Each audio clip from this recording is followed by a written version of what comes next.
So how do you shift from a control mindset to a buying process? Realize that not every customer needs to be your customer. That's first. All right? It's a great mentality, by the way, because really not every customer should be my customer, right? And the other thing, too, is you have to understand that you're looking at acquiring customers for the entire life cycle of the vehicle, not for the singular transaction. It's another problem. We put all these different silos in our department, and we don't realize that the profitability of that transaction is going to be greater over the next 4 or 5 years than it will be when we do the one singular transaction. So that starts to help, where you start seeing everything start working together, and how a profit of an individual is not just in a singular transaction, but the relationship that happens over a course of many, many years. So that will start to adjust your mindset.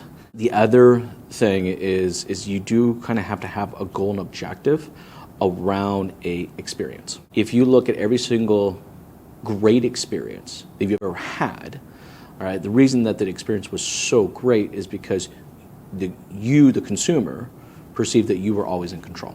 I like, as a kid, those adventure books, right? You know, pick your adventure. Why do we love those? In fact, they're so popular. Netflix now has like 20 different variations. You can go on there. I was watching my kids do this, and it's like, you know, this is something that they could have just spent 30 minutes watching this, but instead they spent 3 hours going back and forth and going these different directions, all right? And the outcome's the same, but the perception of my kids is that they were controlling the outcome. The customer has to feel like they're in control all the time, right? It creates a better experience. Well, and not only do they have to feel, but in reality they really are, right? That doesn't mean you can't be a guide. Like, that's what a good buying process is. I'm going to guide you. I'm going to guide you through it. It's a step A, step B, step C, step D, step E, you know, so on and so forth, right? But it's not you have to fit within my 12-step sales process, otherwise you can't purchase a vehicle from us. It just doesn't work.